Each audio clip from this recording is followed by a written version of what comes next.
This is crack cocaine, seized a few days ago by drug enforcement agents in a park just across the street from the White House. Could easily have been heroin, PCP.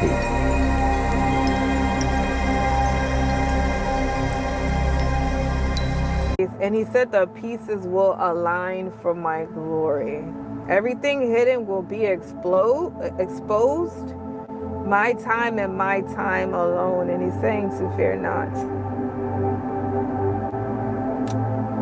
And he's telling me there's more I have to tell you. Okay, Lord. He showed me Jeffrey Epstein. He's confirming that he is an agent. He was an agent of the Mossad. Now I hear CIA intelligence and takedown. He's saying they already know this, that Jeffrey Epstein was a part of the Mossad. He said, but what does this mean? And then I hear a critical error. A critical error. A critical error will be known within the department of the justice system. A critical error will be known within the department of the justice system. And I see Cash Patel. And then I hear a ringing of the alarm. And alarms are going off in the spirit. Does he hear it? And he said warnings have been given. He's reminded me of the past words that I had about Cash Patel. And he was saying something along that lines about an alarm going off. Who is that? I think that's Pam Bondi. And he's saying again, critical error. And he's sounding the alarms. Are they listening? Okay, and then he said much exposure will take place within the system. And then I hear system doors are open for all to see. And what does this mean? And he's showing me again, critical error. Okay, I hear department heads exposed. And many will seek my face during this time.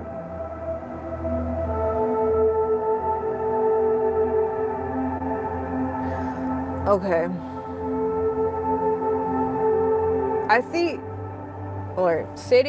critical infrastructures going down when some type of documents are exposed. Even in the form of a bomb. And he said shaking foundations, not build an I am, and it's symbolic. He said statues not of me. And now he's showing me garbage trails they're leaving behind them, and I see Freemasons. Now he's showing me the Pentagon. And he's showing me September 11th. Lord, why are you telling me all this on the live? Now he's showing me George Bush. He's showing me the Twin Towers. Okay. He's showing me Utah, but then he said Kansas. He said, what is the match? Now he's showing me Candace Owens' face. So before he was showing me Kansas, now he's showing me Candace Owens' face. And there's a bunch of puzzle pieces. He's putting them together. He's showing me George Bush's face. He said there's much more to the matter. And it's like he's showing me we're only taking off the top of what is on the pile. Like I see a bunch of papers. Thank you, Lord, uncovered. And only the top layer of these papers have been uncovered. Okay, he said there's much more to say, and you will say that you will dive deep in. Like these papers, these stacks of papers. He said permission is granted and access is given. And what will I tell you up next? I don't know, Lord. What are you gonna tell me up next? Seriatu Soro. Oh, wow.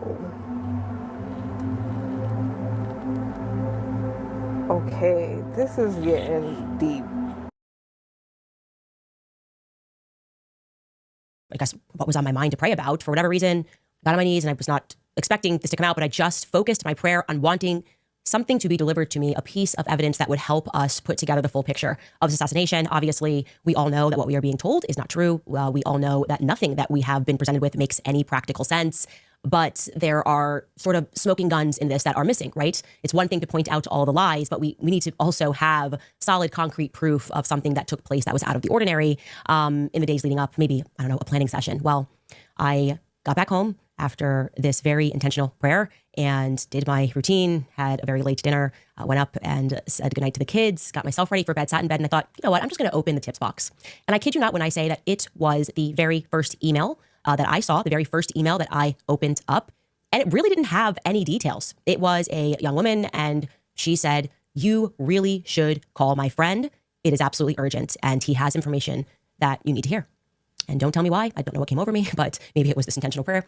I said, I'm just going to call him right now. 5 minutes, not even 5 minutes after this email hit my inbox, I was calling this person and I had no idea what it was going to lead to, whether it was going to be a totally insane person or whether or not it was going to be a very swiftly answered prayer. The person that I spoke with, his name is, or was, Harry, and he told me a story which I have since fact-checked various elements, the elements that I could fact-check, and it's legit. This is a legit story that I'm about to share with you, and I want to say before I relay it that the descriptions of the people are based off of his own memory, but the facts pertaining to where he was, whether he was where he says he was, for the reasons that he says that he was there, he is being honest, okay? I can tell you that he's being 100% honest, and you're free to look further into this. I am certain he is going to probably be doing a lot of interviews in the near future. I can also factually state that there was an incident report, so this was recorded, and what transpired on September 8th that caught him by surprise was something that he thought was a part of a broader military conspiracy against him. He could not fully comprehend why what was happening, okay? So let's start actually 35 years ago, because you need to know who this man is. In 1990, this young man named Harry Myers discovered something that would shape the next 3 decades of his life, okay? He was at the bottom of the military chain. He was just 20 years old, and he was put on what was actually a brand new command, the first ever Joint Task Force 6. And this new command was being created down at the border by President George H.W. Bush, and it was presented to the American public as, look, a war on drugs with the help of Colin Powell.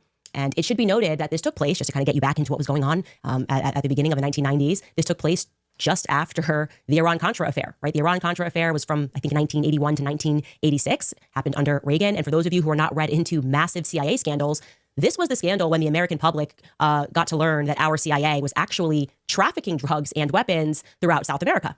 A scandal which, if you guys have followed our Epstein series, we now know that he was also involved in the Iran-Contra scandal. It essentially shook the foundation of Reagan's White House. And during that time, during Reagan's tenure, George H.W. Bush was the vice president, okay, throughout the scandal. So when George H.W. Bush then decided that he was going to run as a president of the United States, and he did run and he ran in 1988, just a couple of years following that affair, he had to really hit hard on drugs at the border and declare that this White House was going to do all that it could to stop these drugs from flooding into America. Take a listen to him saying what they were going to be cracking down on. This is crack cocaine, seized a few days ago by drug enforcement agents in a park just across the street from the White House. It could easily have been heroin or PCP. It's as innocent looking as candy, but it's turning our cities into battle zones, and it's murdering our children. Let there be no mistake. This stuff is poison. Now he's showing me George Bush. He's showing me the Twin Towers. Okay. He's showing me Utah, but then he said Kansas. He said, what is the match? Now he's showing me Candace Owens' face. So before he was showing me Kansas, now he's showing me Candace Owens' face. And there's a bunch of puzzle pieces. He's putting them together. He's showing me George Bush's face. He said there's much more to the matter. And it's like he's showing me we're only taking off the top of what is on the pile. Like, I see a bunch of papers, thank you Lord, uncovered, and only the top layer of these papers have been uncovered. Okay, he said there's much more to say, and you will say that you will dive deep in, like these papers, these stacks of papers. So you hear the directive from the then president, HW. Now, our protagonist in the story is Harry, right? He's 20 years old, and he's at the bottom of the military totem pole, and he gets attached to this new command, this new Southern Command. Previously, there had never been that joint task force, and specifically, he was a part of an operation that came to be known as Operation Catacomb. He describes himself, and I'm going to put this in quotations, as a lowly military sensor guy assigned to this Joint Task Operation 6, and they were to cover half of Arizona and Mexico. And I'm going to read this next portion of his story directly from him, okay? And I quote, "In just 6 days, I planted sensors, translated data, and skipped the chain of command and gave proof of the existence and pinpointed the location of the first ever discovered Sinaloa cartel underground rail tunnel. By passing directly through to lower Border Patrol agents, I skipped command and directly, a Border Patrol agent was able to skip his command and directly sought a warrant to raid the tunnel, which avoided tipping off any compromised commanders that were working with the cartel. Thus, why it resulted in such a big bust. Most importantly, it did not give time to remove photos that were on the walls on the Mexican side. Where our Joint Task Commander, who was a high-ranking Border Patrol, was actually in the photos in that house, posing with El Chapo and Felipe, his architect. And there were other U.S. Marine officers and Mexican law enforcement officers and military that were in those photos, okay, end quote. So just to be clear, he discovers this tunnel, somehow skips the chain of command. Now they find this massive tunnel and, oh, wait, why are military commanders and high-up people in the military in pictures with El Chapo? What's going on here? I'm going to pause here to let you see an old news clip regarding this explosive discovery that Harry made. The tunnel was called one of the most sophisticated drug smuggling schemes authorities have ever seen. Using jackhammers and torches, federal agents broke into the concrete reinforced tunnel at a warehouse in Douglas, Arizona. 30 feet underground, agents walked for 100 yards through the 5-foot-high tunnel. It took them under the Mexican border to a house in Agua Prieta. There, they found an air compressor, a sump pump, a small trolley car, and a hydraulic jack. It was used to lift up the floor inside the living room of the house where the smugglers would start their illegal trip to the U.S. Authorities said when the tunnel wasn't being used for drug running, the smugglers would flood it with water. Let's say we came over here with some technology trying to detect this. It would look like an underground stream if it was flooded. Federal agents said the tunnel cost at least $1 million to build and had probably been in operation for 6 months to a year. Last November, customs agents received a tip that a sophisticated tunnel was being used to funnel cocaine into the United States. This type of tunnel is not an amateur operation. It's a highly sophisticated engineering feat that took place. Mexican authorities were also involved in the investigation and the raid. Earlier this month, police seized 2,000 pounds of cocaine, which they said came into the U.S. through the tunnel. The drugs were headed for Southern California. And what's not said in that news clip is there were pictures of United States military men in that house. What happens next is predictable given what we now know. Harry's superiors take the credit for the bust, and he's going to continue what happens. I'm going to, again, quote him verbatim. Quote, "On the surface, I was given a small reward, an Army medal. I have the write-ups for those awards mentioning me and my critical role in this mission success. That said, U.S. Border Patrol members who recognized me as being the agent responsible for the bust did not like seeing that I wasn't being appreciated more and resented my higher-ups for taking the credit for the discovery. Somehow, in the immediate days after the bust, prior to the United States side getting the photos from the Mexican authorities, my information was given to the cartels. In continuing the mission, me and one Border Patrol agent were sent to Naco, Arizona, where I was approached by a cartel member confirming my identification by rattling off my mother's name, address, my high school, my friends, everything listed in my clearance packet, which was supposed to be locked in the custody of the Joint Task Force 6 commander, whose picture was with El Chapo and about to be discovered. We avoided being taken hostage or shot, sneaking away and driving out of that little town. I was taken back to Fort Huachuca with the U.S. Border Patrol agent I was with, believing, since I was just a young 20-year-old, that I must have somehow compromised my own ID. The next day, I had a debrief with the Army Criminal Investigation Division and a prosecutor from Tucson, Arizona, informing me of how my ID became compromised. I was told that I was then going to be put in witness protection. My orders restricted me from any further work in counter narcotics, from being stationed on or south of the border, and it prevented me from working with Border Patrol. It was a Band-Aid while they prepared and got approval for me to be put into witness protection. Also, to protect me, the mission and the prosecutions, I was also put under an NDA gag order, which was dated out, right, look, this is 1990, to May of 2025 to prevent me from mentioning this entire ordeal.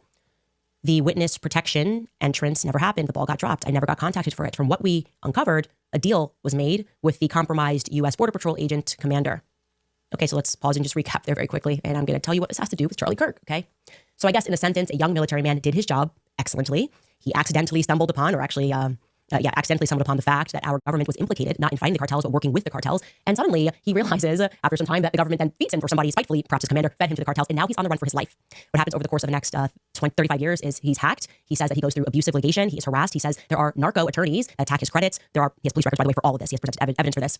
But throughout a certain point in time, these police records were virtually disappeared. He had been reporting that hitmen were coming after him. He had names. This is a 35 years long ordeal. He now has all this paperwork thanks to some county clerks who did the right thing and were able to dig up these records. But you name it, this man has lived it throughout the last 35 years. Okay. Fast forward to May of 2025, May of this year, and Harry Myers, who now has a new name, by the way, which I'm not saying, but he is finally released from this 35-year military-grade NDA. So what does this now 56-year-old decide to do? He decides that he's going to confront his past. He wants answers, okay? He wants to know why he was never protected. He wants to know if the FBI had been informed, and if so, which they were supposed to be, why they didn't do their job. Why didn't they protect Harry? He was working for the military, and he did his job. He makes up his mind that he's going to deal with this in person. He is going to travel from his home in Washington back down to the very base where this all began, right? To Fort Huachuca, in Arizona. He's going to visit the past. He's going to get these answers. He books himself to stay in a hotel on the base, a military hotel known as Candlewood Suites. And this is on the evening of September 8th. I want you to remember that, okay? He has been so thorough. He has sent me timestamps, bookings, reservations, went through his call logs. I was like, I want you to pinpoint when everything happened. So he gets to the Candlewood Suites at approximately on September 8th, 5:37 p.m., checks into the hotel. And you can imagine he's a person that pays a lot of attention to his surroundings, right? When the cartels are after you and your family and you are compelled to change your name, you pay attention to your surroundings. See if anybody looks shady. What he notices is somebody who is special forces in the lobby. He said, you just know when you're dealing with a special forces guy. And he is in the lobby, and a young woman comes down thereafter. That young woman, who at the time he did not recognize, is with him. They kind of fluff around in the lobby while he's checking in. He's left on with his wife. And thereafter, the two of them get into a green pickup truck. They drive off. Okay. The next morning, now we're September 9th, he wakes up at around 5:30 a.m. in the morning because he wants to see the sunrise. He says that he then fails at finding the Army Criminal Investigations Department. So he drives off base, just a little ways off base, to get some coffee in Sierra Vista. While getting that coffee, he runs into some soldiers. Again, this is just all God at this point, who happen to be wearing 10th Mountain Division patches. And he's like, that's my old unit. What's going on here? Like, he thinks his unit's gone. Nothing's going on with this unit for a long time, but it's been torn apart. I don't know what the military expression is for that. He strikes up a conversation with these young guys, and they tell him, oh, no. The old Joint Task Force 6 is now being continued, and it's known as JTF, Joint Task Force Southern Border. Now, for those of you who are like me who don't know, like literally what it sounds like, Joint Task Force, meaning like you can get the Army, Navy, everybody kind of working together on something. And they're like, yeah, it's now JTF Southern Border. And they give him directions of how he can actually get to the new command center. They tell him that they're actually currently borrowing a building down there. And he tells me that there would have been no other way. He would have discovered where it was. So his intention was to go to Army CID. Now he's like, wow, I can go directly to the actual JTF 6, which is now being continued, and get some answers. What luck. It is now around 7:37 a.m. when he enters the new or temporary JTF headquarters, and he sees two guys, and he's pretty impressed. He's like, whoa, these are, again, military term, E4, E5s. He told me that means that they're lieutenant colonels, and they are the ones that are checking him in. He happens to walk in at the exact time that they are concluding a meeting, and he is kind of even more impressed because he sees about 12 lieutenant colonels. He tells me, you do not see that many people, that many E4s, E5s, E6s. Please, military guys, forgive me for me not knowing what the proper vernacular. But he just goes, well, what's going on? He's like, you don't see this unless you're at the Pentagon or you're at the White House. You just don't see this many high up the food chain lieutenant colonels. He's going, man, this is a pretty important meeting. And then he sees three men walk out, one of which is the person he identifies as the person that's the center of the action, right? He said he could just tell this is the most important person. And he has gray hair. He's got glasses. I believe he said that he's about 5'10". And at this point, he sees that the person that is with him, and he said certain that the person that is with him is Brian Harpole. Yeah. Okay. Oh, it's about to get even more interesting. So, and again, I'm going to say allegedly because I wasn't there, but I have spoken to this guy, and I very much trust what he is saying. I think he is very credible. Okay. So he sees Brian Harpole come up, this older guy, and what then happens is first the guys that are checking him in are friendly. He explains to them, yeah, this is what happened to me. I just want to speak to somebody. They're like, yeah, let me help you. And all of a sudden, after Brian, who he believes to be Brian Harpole, who he's not obviously recognized at that time, he would not have known that was Brian Harpole. He remembers him, obviously, because then the biggest political assassination in JFK happens. Suddenly, somebody hits the panic button, and two captains come out, and they escort him out of the building, and they begin what becomes a 7-hour interrogation. Okay, they think he's a spy. How'd you rumble this meeting? How'd you know this meeting was taking place? He's being asked a bunch of questions. They're putting pressure on him.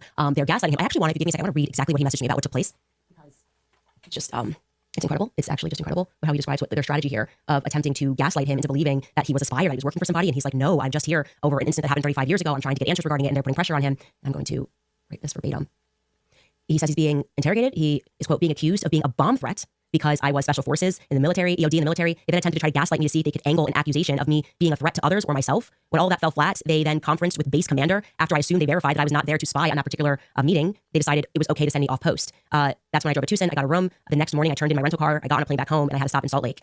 Upon landing and turning on the phone, my wife is telling me about Charlie Kirk. And again, this was just a coincidence. I happened to be in the airport at the time that you were talking about all those strange flights that were taking place there. I did not notice anything helpful, other than the fact that the airport was not very crowded. So after 7 hours, he explains to me that they were going to debated holding him for 48 hours for this perceived, perhaps maybe bomb threat spy thing that's happening. And he's thinking, can you imagine this? They're paranoid, but he's paranoid and thinking, oh my gosh, this is more like Sinaloa cartel stuff. And I'm being treated like this because I've wanted to speak out about this story for 35 years. Both of them are wrong. Okay, both of them are wrong. This really is just a coincidence.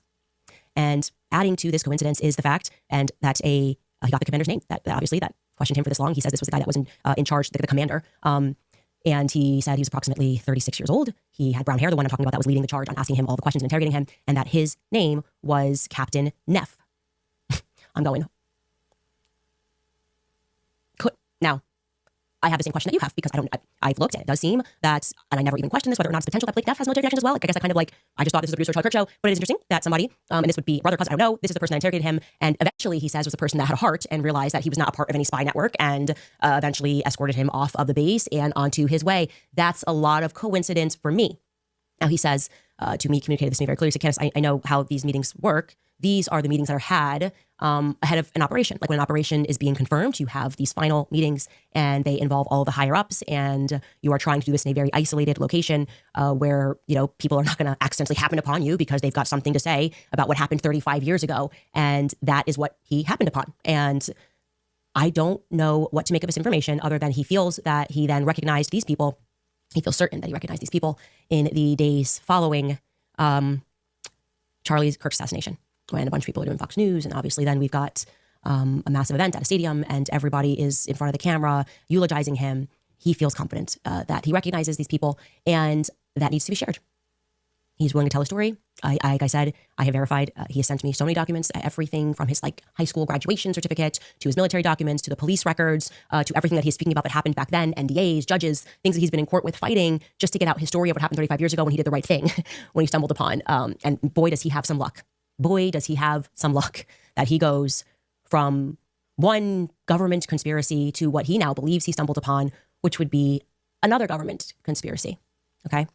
He said that this commander, Neff, by the way, was the commander of Force Protection. Best you could tell, he did not get the first name. I tell you the truth, I'm baffled because when the Lord gives me these words, I have no idea what he's saying until it actually comes to pass.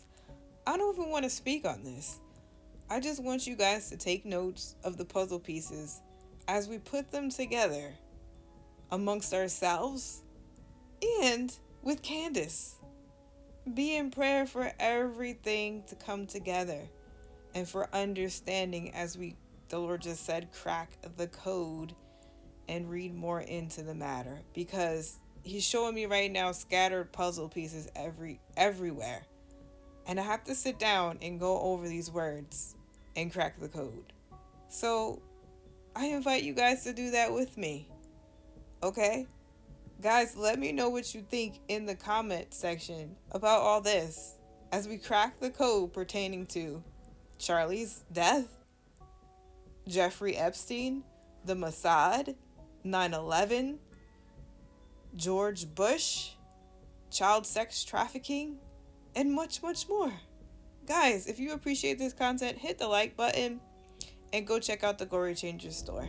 Hey guys, this video is brought to you by Glory Changers. Go and check out the Glory Changers store where you can get these bracelets that say Jesus, Yeshua, Adonai. There's many different bracelets for men and women. I do pray, decree, and declare and release the anointing over each bracelet that I make. Each bracelet is made with love, and whatever the Lord has me decree and declare onto it for the person who will receive it, because he knows all things. Glory Changers, from glory to glory. Come and check out the Glory Changers store.